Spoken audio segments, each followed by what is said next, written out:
E hoje nós vamos falar de um tema que em algum momento todas as mulheres vão passar por ele. Nós vamos falar sobre menopausa para tirar todas as dúvidas e explicações importantes de como atravessar esse período de imprevisibilidade. Eu estou recebendo aqui a doutora Renata Belatti Cumini, médica ginecologista. Agora a gente vai falar sobre menopausa e para começarmos eu gostaria que você explicasse o que é menopausa e qual a idade que ela chega, né? Então, gente, a menopausa, ela é um evento, ela é a última menstruação da vida daquela mulher. Então, a gente fala assim que se você menstruou a última vez com 45 anos, então a sua menopausa foi com 45 anos. E o diagnóstico, ele é sempre retroativo. Então, a paciente precisa ficar 1 ano sem menstruar nadinha, nenhum escape, nenhuma borrinha, para a gente falar que ela teve aquela menopausa. E uma coisa que às vezes os pacientes confundem muito, todo mundo, né, no geral, é menopausa e climatério, né? A menopausa, como eu disse, ela é um evento, ela é a última menstruação da vida daquela mulher. E climatério é todo o período que ela vai viver nesse período sem menstruar, tendo sintomas ou não desse período que ela está sem menstruar, da vida não reprodutiva, né? Ela deixa já de... Isso. E ela acomete principalmente entre os 45 e os 55 anos, sendo a média 50 anos. Só que, em alguns casos, ela pode acontecer antes desse período. Então, a gente fala que quando acontece antes dos 45 anos, é uma menopausa precoce. E antes dos 40 anos, a gente chama de falência ovariana prematura. Sério? Tem essa diferença? Tem. Então, antes dos 40... É que o seu ovário parou de funcionar muito antes do esperado. Nossa, que coisa, hein? E há a possibilidade de reverter essa situação antes dos 40 ou não? Não então, depende muito, assim, quando acontece isso, normalmente o ovário faleceu mesmo. Ele já produziu toda a quantidade de hormônio que ele era capaz de produzir. Então, o que produz os nossos hormônios, na verdade, são os nossos óvulos.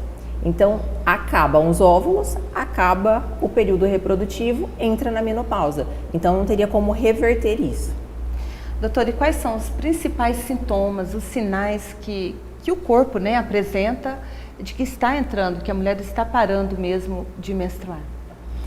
Uma coisa que às vezes as pacientes acham é que, mas se eu estou menstruando, eu não estou tendo menopausa ainda. Isso é um grande erro.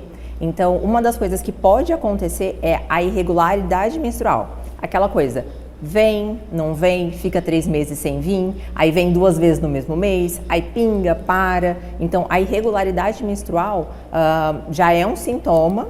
Se você tiver, por exemplo, fogachos, que são aqueles calores, principalmente do tórax assim para cima, às vezes o paciente fala, eu sinto calor no corpo todo. Não, o fogacho é um calor que sobe, ele sobe principalmente na cabeça, esquenta o corpo e depois vem uma onda de frio. A paciente sente frio. E isso acontece várias vezes por dia. Alterações de humor, irritabilidade, uma hora tá feliz, outra hora tá chorando, outra hora tá irritada, outra hora quer matar o marido. Os filhos. Os filhos, já. O vizinho. Então, outro sintoma é isso. Queda de libido, ressecamento vaginal, alteração na pele. A pele começa a ficar mais seca, o cabelo muda a textura, começa a ficar mais fino, cai o cabelo. Nossa, tem tanta coisa. E tem também os sintomas que são mais atípicos, né? Às vezes, dor de dente, coceira na pele, zumbido no ouvido, vertigem. Então, assim, é uma gama muito grande de sintomas que podem estar relacionados com a menopausa. A dor de cabeça, enxaqueca, ela está relacionada à menopausa? Pode também ser um sintoma. E quem já tem, doutora, a enxaqueca, a menopausa, ela pode ser que melhore com a menopausa ou isso não tem nenhuma relação? Então, a enxaqueca, ela tem muita questão de oscilações de hormônio. Tanto é que tem muita mulher que tem enxaqueca quando está para menstruar. Quando a menstruação, quando tem a queda do hormônio para ocorrer a menstruação, né? Então, na menopausa, quem tem enxaqueca tende a melhorar. Só que na perimenopausa, que é aquele período onde você não parou totalmente de sangrar, você pode ter muito pico hormonal. Uma hora o hormônio sobe, depois cai, e aí a enxaqueca pode piorar nesse período. Então, o contrário do que muitos dizem, ela não... entrei na menopausa, minha enxaqueca melhorou. Quando para de vez, que aí sim. acabou o hormônio, aí melhora. Mas antes disso, onde a gente pode ter muita oscilação de hormônio, pode piorar. De humor também, né? Porque a De humor menopausa também. afeta diretamente a questão mental, emocional da mulher, né? Você acabou de dizer que irritabilidade, hora tá feliz demais, outra hora não. Então, essa questão tem que ser também ter um certo cuidado, né? Com essa questão, ter um olhar mais carinhoso com a mulher nessa questão de entender aquele momento, né? Aquele período tão delicado. A família precisa ter muita paciência com a mulher nesse período, justamente por isso mesmo. Uma hora ela tá bem, outra hora ela chora, outra hora ela tá nervosa, por conta dessa oscilação de hormônio. Porque o hormônio, ele não acaba do dia para a noite. A gente não tem uma chavinha de liga e desliga. Ele vai acabando. E conforme ele vai acabando, é que começa a ter os sintomas. Então, ele não começa tudo de uma vez. A paciente vai tendo um sintoma aqui, outro ali, vai piorando alguma coisa. Então, por isso que tem essa questão de muda tudo na vida da mulher, né?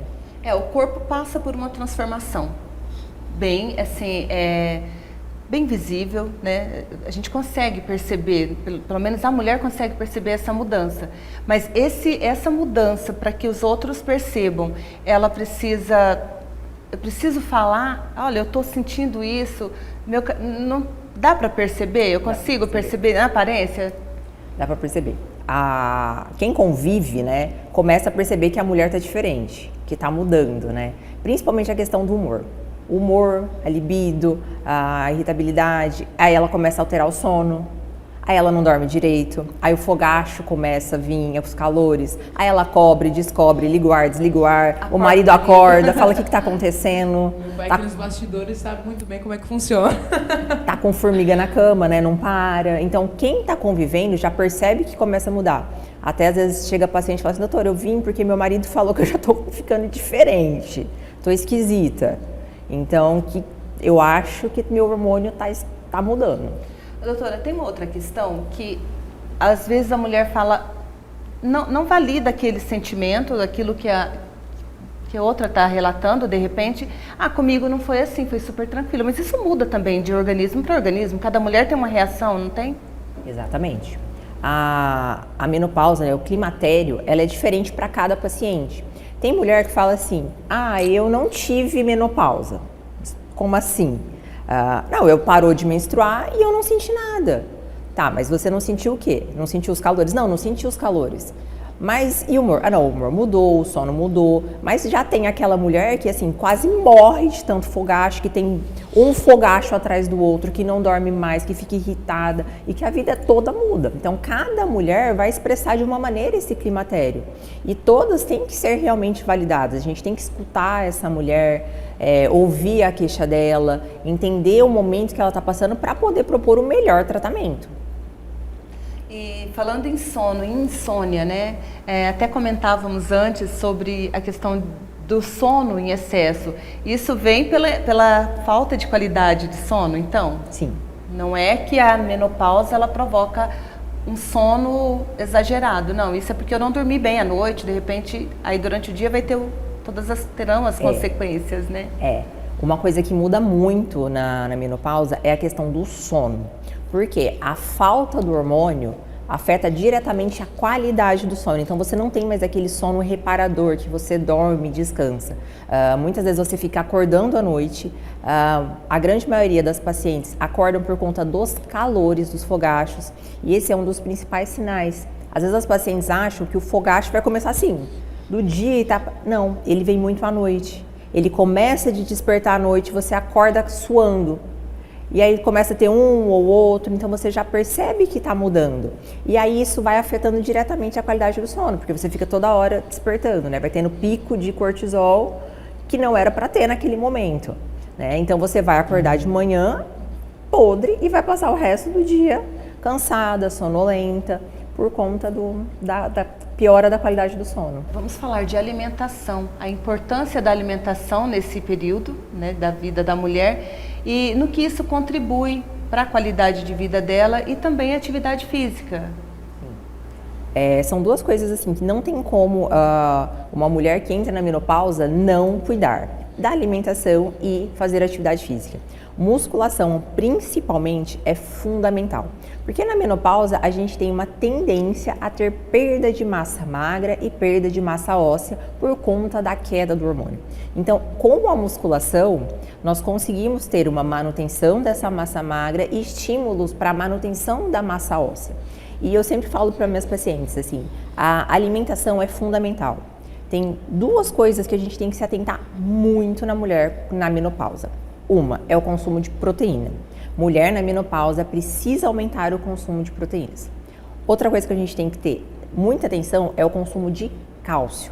Por quê? Nós temos a tendência a ter perda de massa óssea. Então, não necessariamente suplementar o cálcio através de comprimidos, mas aumentar o consumo de cálcio na alimentação mesmo, porque ele tem uma biodisponibilidade muito boa.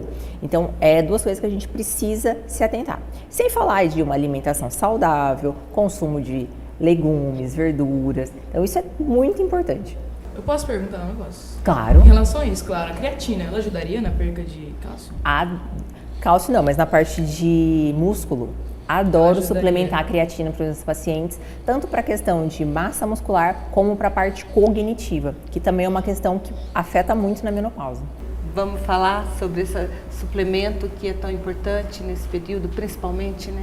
Então, gente, é uma das coisas que eu suplemento, acho que para quase que 100% das minhas pacientes na menopausa, é a creatina, o whey. Também eu gosto muito de suplementar, porque o whey eu consigo dar para minha paciente tanto cálcio, como um aporte maior de proteínas. E a creatina, às vezes a paciente fala, nossa, doutora, mas eu nem tô treinando, eu nem faço musculação, vale a pena suplementar? E vale sim, porque ela ajuda muito na questão cognitiva, de memória, concentração, que é uma coisa que acaba sendo muito afetada também na menopausa. A gente fala até que tem a síndrome da porta. Você passa a porta, muda de ambiente, você esquece o que você ia fazer. Volta. Aí você fala assim, nossa, mas o que eu ia fazer mesmo? Nossa, minha memória piorou, nossa, eu tô olhando para esse copo, mas eu não consigo me lembrar que o nome dele é copo. Então, a perda de cognição e memória na menopausa é algo que acontece e a gente precisa cuidar disso.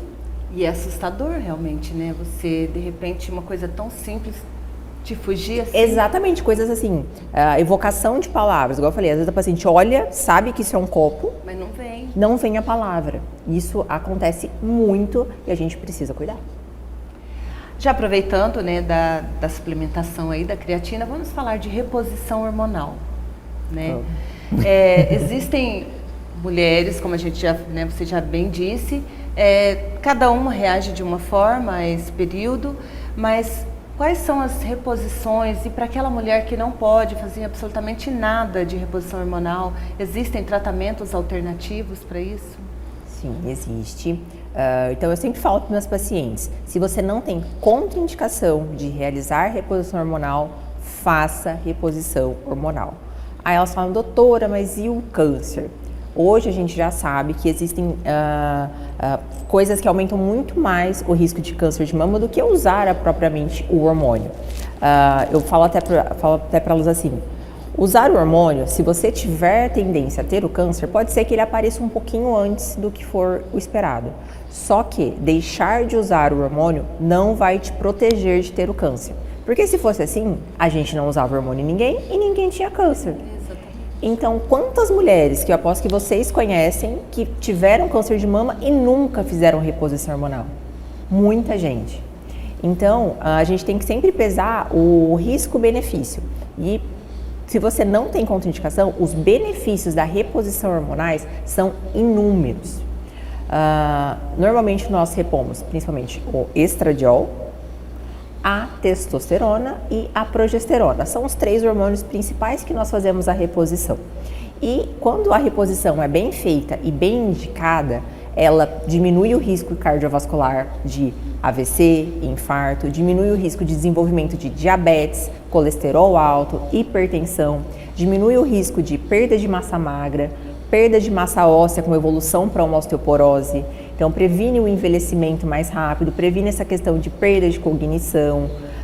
Então, ela tem tantos benefícios que até então não se era falado, que eu sempre falo para os pacientes, se você não tem contraindicação, vamos fazer. Só que existe aquelas pacientes que infelizmente têm contraindicação de fazer. E aí a gente acaba tendo algumas opções para tratamento mais dos sintomas, tipo os fogaches. Para aliviar, né? Exatamente. Atividade física, principalmente a musculação, é uma maneira natural da gente produzir mais hormônios, reposições de alguns fitoterápicos, suplementos para ir amenizando esses sintomas que são tão ruins. E também, né, o cálcio, né? Você disse que quem não pode fazer a reposição hormonal, o uso do cálcio é importante também, né? Cálcio, ômega 3, magnésio, vitamina D, complexo B, tem muita coisa que a gente acaba suplementando para essas pacientes nesse período. Doutora, só aproveitando, você disse o medo que as mulheres têm do uso da reposição hormonal na questão do desenvolvimento de um câncer, né, de mama principalmente, acho que é o medo da maioria, o de útero e o de mama. Na menopausa, quais são os exames que devem ser mantidos, os preventivos? Todos, né, praticamente? Sim. Então, tendo esse acompanhamento, fazendo essa prevenção, também é uma forma de se proteger, mesmo na reposição hormonal, né? Isso, exatamente. Paciente que faz reposição hormonal não pode fugir do médico. Tem que estar lá todo ano fazendo os exames de rotina. E aí uma coisa que os pacientes sempre perguntam, doutora, até quando eu vou ter que usar a reposição hormonal? E eu brinco com elas e falo, se Deus quiser, até o seu último dia de vida. E elas, isso é ótimo.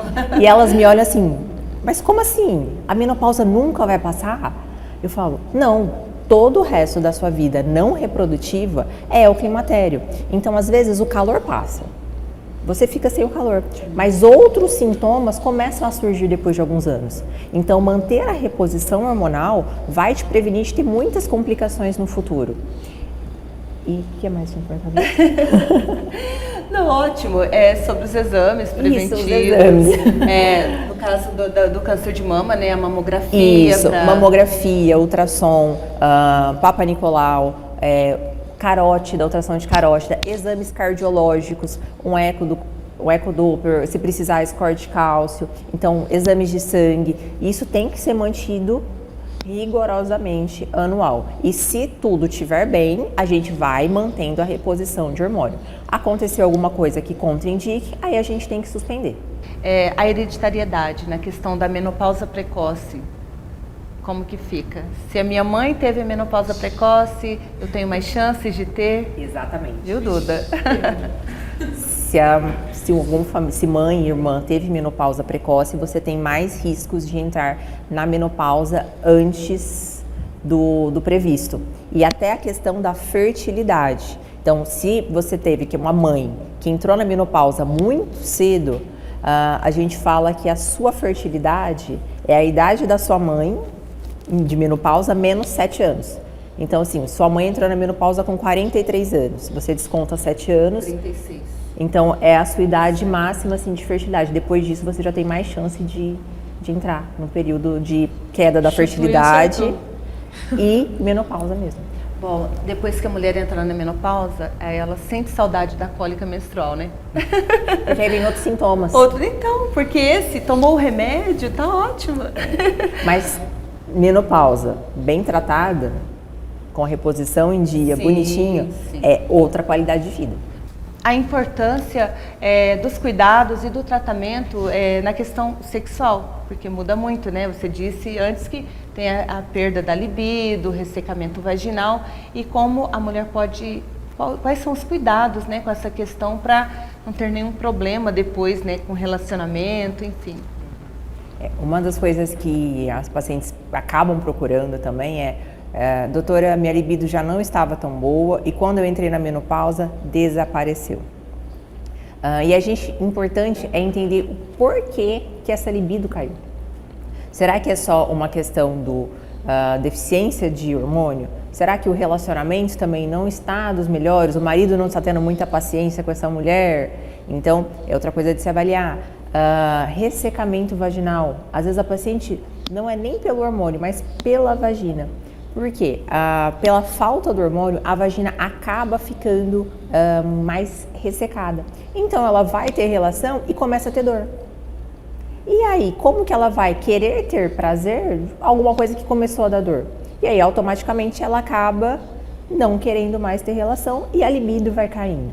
Então, libido na mulher, não só na menopausa, e em qualquer fase da vida, ela é sempre multifatorial. E a gente tem que sempre avaliar todo o contexto para entender o momento que ela está passando, para poder indicar o melhor tratamento. E às vezes os pacientes falam assim, usa só um gelzinho de testo, vai no médico, passa um gelzinho de testosterona. E a paciente fala, mas eu usei e não senti nada. E aí a gente pensa, não avaliou tudo isso. Porque às vezes, o principal hormônio que a gente tem que repor na mulher, na menopausa, é o estradiol. Então, às vezes, só de repor o estradiol, devolver a qualidade de vida para essa paciente, melhorar o sono, melhorar aquele cansaço, o humor, a irritabilidade, a libido dela já volta e já melhora. Às vezes a gente tem que associar a testosterona também para melhorar essa queixa. E às vezes a gente tem que tratar essa vagina. Usar hormônios tópicos, lubrificantes, hidratantes vaginais para melhorar o turgor dessa vagina e ela voltar a ter prazer durante a relação.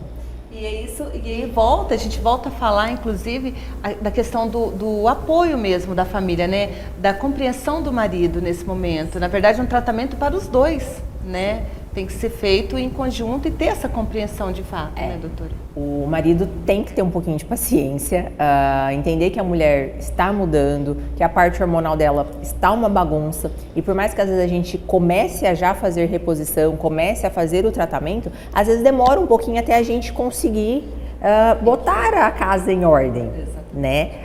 Então, às vezes, até a gente ajustar a dose do hormônio, ajustar para aquela paciente, para entender melhor. Então, às vezes, demora um pouquinho até voltar. Então, tem que ter um pouco de paciência, que aos pouquinhos a gente consegue ajeitar tudo. E, doutora, a falta de informação, por mais que seja um assunto que tem que ser falado realmente, todo mundo passa, todas as mulheres vão passar por isso, de uma certa forma a família vai viver isso em algum momento também, né, com a mulher. Ainda falta muita informação, né, acerca da menopausa. Sim. Ainda bem que eu acho que de alguns anos para cá começou a se falar mais nas redes sociais, porque a cara da menopausa mudou. Antigamente a gente pensava em menopausa, climatério, aquela vozinha, aquela senhorinha já de cabelo curtinho, e hoje não. Hoje a mulher na menopausa, ela é ativa, ela trabalha, ela quer estar bem, ela vai para academia, ela quer se exercitar, ela cuida mais do corpo. E começou também a ter um movimento principalmente com as artistas, que a gente viu quando era mais jovem e foi envelhecendo. Outro dia, Eliana falando sobre a menopausa, Fernanda Lima, Cláudia Raia, muitas mulheres falando e a gente olha para elas e fala assim, nossa, mas ela é a menopausa? Ela está na menopausa? Mas como assim? Não é a imagem da menopausa que eu tinha?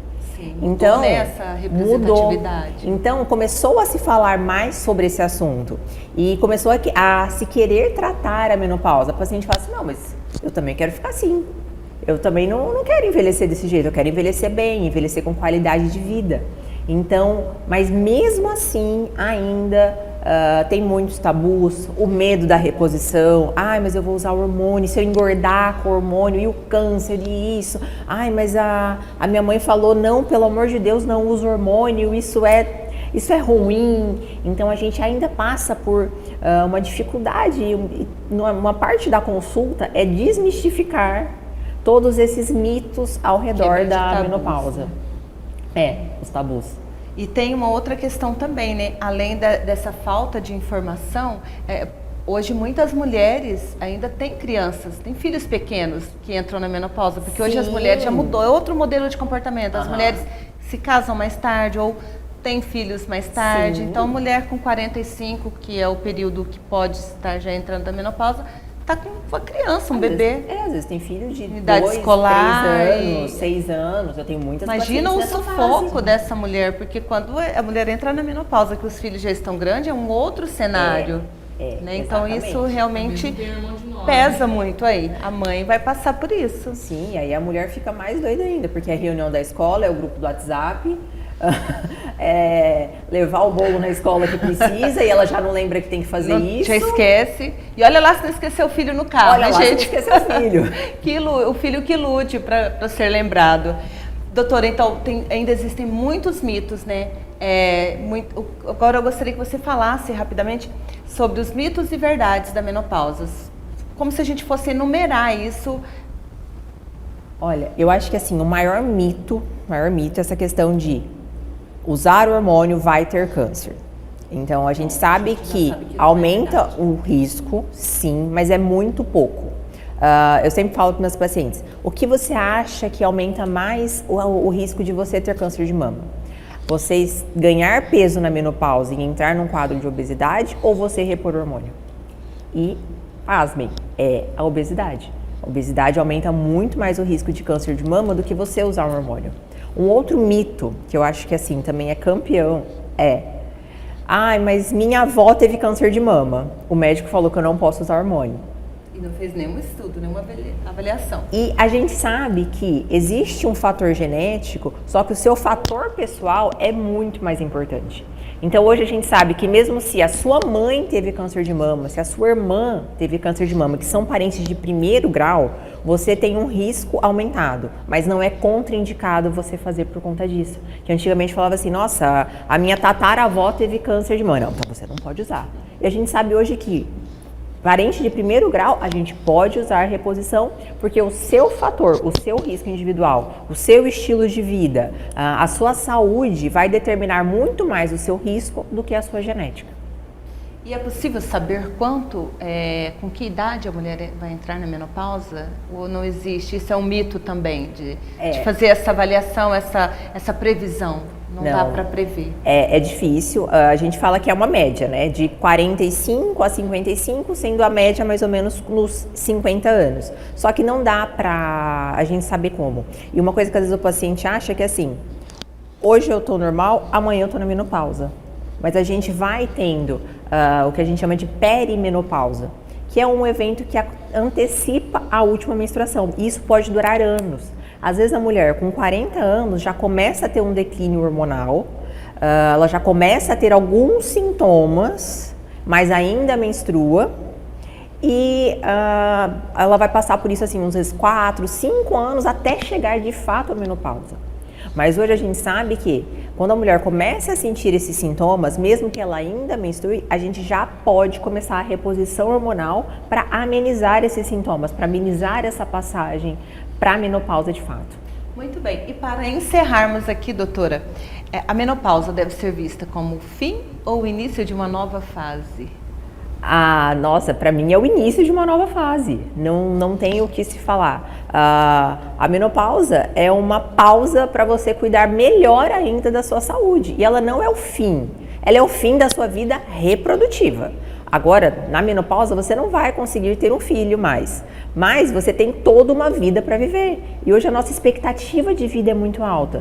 Vivendo mais. Né? Por isso que eu defendo tanto a reposição hormonal. Imagina uma mulher entrar na menopausa com 45 anos e ela for viver até os 80. Sem hormônio, a qualidade de vida dela vai ser muito ruim e talvez ela nem chegue nessa expectativa de vida que ela poderia chegar com o uso da reposição hormonal. Muito bem. Fique à vontade para deixar uma mensagem para quem está nos assistindo, para as mulheres que ainda não entraram nessa fase delicada, porém importante e necessária, né? Gente, o que eu sempre falo, busquem ajuda. Começou a sentir alguns sintomas, você já tem mais de 40 anos, já sente que está mudando, o sono está mudando, começou a ter uns calores, começou a ter mudança de humor, a menstruação está mudando o padrão, não hesitem em procurar ajuda especializada mesmo. Não adianta você, às vezes, no ginecologista, ele olhar para você e falar, não, isso não é nada, vai embora. Procurem, mudem de médico, procurem outra opinião, porque com o tratamento correto a gente pode amenizar muito essa fase e às vezes você nem sofrer assim nessa entrada da menopausa. Então tem tratamento, tem como ter uma qualidade de vida como se você nem tivesse entrado na menopausa, mas busquem sempre ajuda. Doutora, muito obrigada mais uma vez, viu? Duda Franco também.